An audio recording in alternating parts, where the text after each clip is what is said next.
Nuel Smith had always been a man accustomed to getting what he wanted. As the heir to the vast Smith fortune, life had always been a series of privileges. He lived in luxury, but as a young man with too much freedom and too little discipline, Nuel often found himself chasing fleeting pleasures. No strings attached, no consequences. It was during a lavish party in the countryside, far from the glittering lights of the city, that Nuel met Mei. She was different from the women he usually surrounded himself with. Mei wasn't wealthy, didn't carry the pretentious airs of the elite, nor did she seem impressed by his name or status. She was a simple, poor girl, working as a server at the event, her delicate features framed by the strands of her long black hair, and her gentle eyes held a warmth that Nuel hadn't realized he was missing. One look was all it took. Nuel, emboldened by the alcohol and his own arrogance, flirted with Mei, swept her off her feet, and within hours they shared an intense, passionate night that neither of them would forget. But for Nuel, it was nothing more than a temporary indulgence. He'd had his fun, and that was that. The consequences of that night soon became impossible to ignore. Mei, who had tried to put it behind her, was now carrying the weight of the unexpected. She had known what she was getting into, or so she thought. But the reality of being pregnant with Nuel's child was a burden she couldn't escape. She was scared, alone, and unsure of what to do. The small city, with its small-minded gossip and cruel whispers, would never accept her. And worse, the father of her child would likely want nothing to do with her. She hadn't expected anything more than a night of passion, but now she was carrying the heir to the Smith fortune. Nuel, upon learning the news, was furious. He didn't even remember much about their night together and had no intention of being involved in any way. He decided to cut ties with Mei immediately, offering her money to disappear. But Mei refused. She wanted nothing from him, except the chance to raise her child with dignity. Nuel's world was turned upside down when his family learned of Mei's pregnancy. The Smith family had always held its reputation above all else, and the last thing they needed was a scandal involving their son. They immediately pressured Nuel to do the right thing and marry Mei, not for love, but for appearances. His parents insisted, his grandmother demanded, and even his younger siblings pointed out the potential damage to the family name. But Nuel resisted. He didn't want to be tied down to some poor girl. He wanted freedom, and he certainly didn't want a child complicating his life. But despite his protests, the pressure from his family grew too strong. Nuel was left with little choice but to agree to the marriage, his heart full of resentment, and his mind set on ending it as soon as possible. He didn't care about Mei, and he didn't care about the child. He was doing this to save face, nothing more. The wedding was a quiet affair, a far cry from the grand ceremonies Nuel was accustomed to. It was held at a small, family-owned church in the countryside, with only close family members and a few friends in attendance. Mei, who had hoped for a simple, peaceful life, was now thrust into a whirlwind she couldn't control. Nuel barely spoke to her throughout the ceremony, his demeanor cold and detached. Mei, though nervous and unsure, did her best to hold her head high. She wore a simple dress that contrasted with the opulence of the Smith family's wealth. Her hands trembled as she clutched her bouquet, her heart heavy with the weight of what was to come. After the ceremony, they traveled back to the Smith estate. Nuel ignored her, retreating to going out with his friends. Mei, feeling lost in the grand house, focused all her energy on preparing for the baby. Her love for Nuel, though unspoken, grew as she realized the extent of the sacrifice she had made. She was determined to make the best of her situation, even if Nuel never came to see her more than an obligation. As the months passed, Mei settled into her new life, though it was far from what she had imagined. She found herself constantly in the shadow of Nuel's family, never fully welcomed, never truly accepted. Nuel's emotional distance only worsened her isolation. Despite his physical presence in the house, he remained emotionally unavailable, his focus entirely on his business affairs and social life. But Mei never complained. She quietly took care of herself and prepared for the arrival of their child. There were moments when she would catch Nuel looking at her, a flicker of something in his eyes that she couldn't quite place. Maybe regret, maybe guilt, but then he would turn away, as if nothing had happened. The day Mei gave birth to their son, Nuel was nowhere to be found. He had left for a business trip days before and had no intention of coming back for the birth. But the moment their son was born, something inside Mei shifted. Her love for this child, her bond with him was instant and overwhelming. Nuel returned a few days later, only to find Mei holding their newborn son, her face glowing with a quiet kind of peace. He felt a pang of guilt, but quickly dismissed it.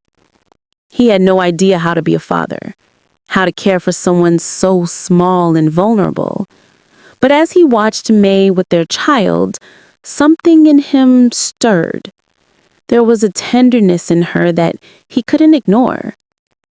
Over time, Nuel's feelings began to change. The cold indifference he once felt toward Mei started to dissipate. He found himself drawn to her calm, unwavering strength. Despite the way he had treated her, she remained kind and gentle, never once holding a grudge or showing resentment. Nuel began to question the assumptions he had made about her. What he had initially seen as weakness, he now saw as a quiet strength. Mei's humility and genuine kindness slowly chipped away at the walls Nuel had built around himself. He began to admire her in ways he had never expected. One evening, after a long day of work, Nuel found himself in the garden watching Mei care for their son. The sight of her, her hands gently rocking the cradle, her face filled with a peaceful smile, struck him deeply. It was then that he realized he had fallen in love with Mei. But he was conflicted. His family would never accept this. They had already forced him into a marriage he didn't want, and to love Mei, this simple village girl, would be the final blow to his family's expectations. Nuel began to sneak moments with Mei, moments that were both thrilling and dangerous. Their conversations grew deeper, more personal. They laughed together, shared stories, and even discovered mutual interests.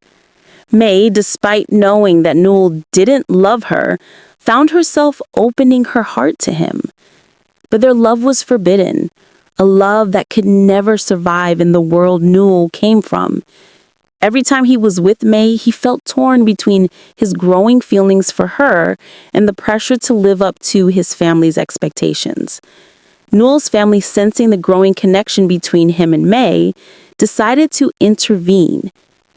They gave him an ultimatum: either set ties with Mei and take control of the family business, or lose everything. Nuel, now torn between the love he felt for Mei and his loyalty to his family, knew that the time had come to make a decision. The weight of Nuel's family's ultimatum presses down on him like a vice. He watches Mei care for their son with such tenderness, her simplicity a stark contrast to his chaotic, demanding world. His feelings for her have deepened, and the guilt he had carried from his initial treatment of her grows heavier with each passing day.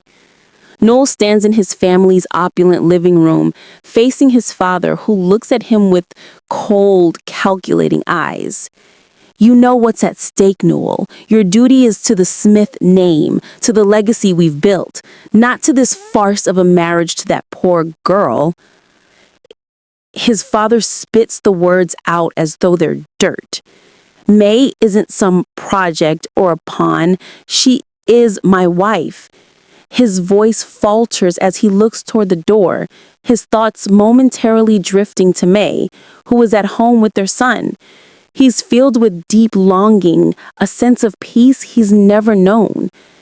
She's the only person who's ever made me feel like I matter, not because of my name or my money, but because of who I am. His father's eyes flash with fury. You will not disgrace this family for a child born a wretched girl. I will not let you throw everything away because of her.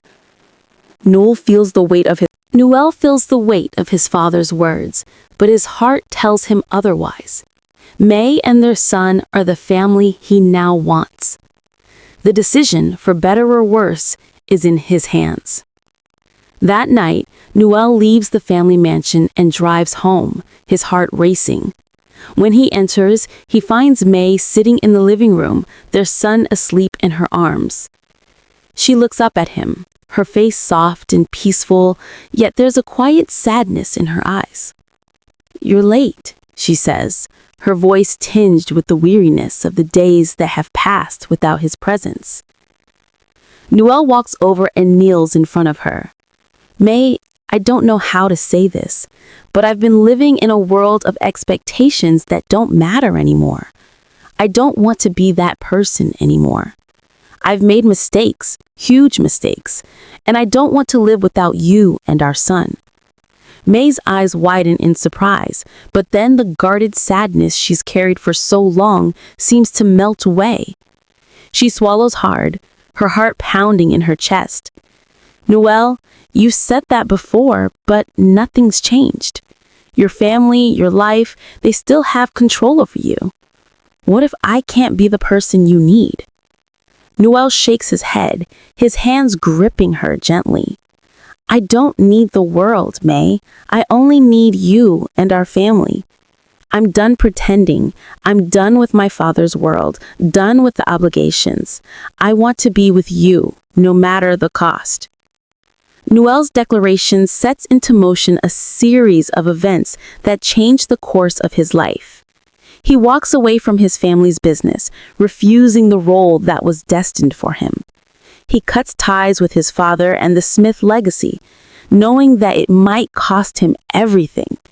His family's fury is unmatched, and the media rips him apart, calling him a fool, a failure. But Nuel feels free for the first time in his life.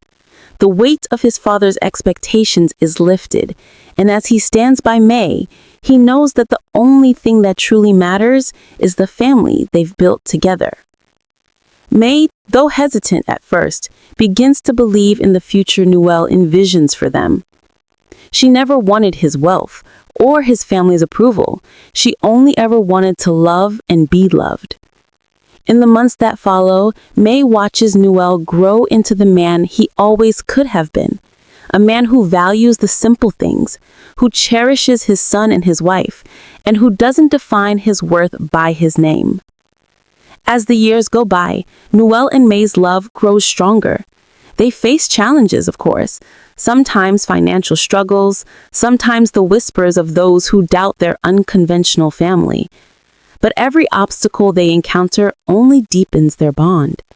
Nuel learns to work hard for his success, forging a new path outside the shadows of his father's empire, while Mei supports him with unwavering love. They build a life filled with simple joys, the laughter of their son, the warmth of their home, the quiet moments they share together. The love that once felt impossible, that had been built on a foundation of resentment and duty, transforms into something pure and undeniable. Nuel holds Mei's hand one evening, watching the sunset over their modest home, the sun casting a golden hue on everything around them. He looks at her, his eyes full of admiration, and says, "I never thought I'd be here, with you. I used to think my life was already planned for me, that I had no say.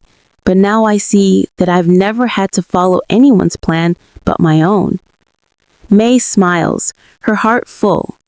You've always had the power to change your path, Nuel. It just took you a while to see it. As their son grows, Nuel and Mei reflect on the journey they've been on. From a night of reckless passion to the building of a family, their love has survived against all odds. Nuel has long since mended his relationship with Mei's family, and his own family, though one disapproving, has reluctantly accepted their union. One day, Nuel stands in front of Mei, holding a small box. He kneels before her, their son standing beside him with a grin. Mei, I've given up so much to be with you, but the one thing I've never done properly is ask you to be my partner forever. Will you marry me again in a way that's just ours? Tears fill Mei's eyes as she nods, the love between them transcending the barriers that once stood in their way. Yes, Nuel. Yes, I'll marry you again. Nuel and Mei renew their vows in a quiet ceremony, surrounded by those who love them. It's a simple affair, not lavish or grand like the one Nuel's family would have wanted, but it's perfect in its own way, because it's theirs. Their love, once forbidden, now stands as a testament to the power of choice, the power of love, and the strength to break free from the past. Nuel no longer seeks validation from his family or the world. He has found true happiness in the arms of the woman he loves and the family they've built. As they sit together, watching their son play in the garden, Mei looks at Nuel, her heart full. We did it, Nuel. Against all odds, we made it. Nuel smiles, his eyes full of contentment. Yes, Mei, we did, and we'll keep doing it, together. The sun sets behind them, casting a warm light over their small, humble home. And in that moment, Nuel realizes that love, true love, isn't about wealth or status. It's about the people you choose to stand by, the life you build with them, and the joy you find in the simplest of moments.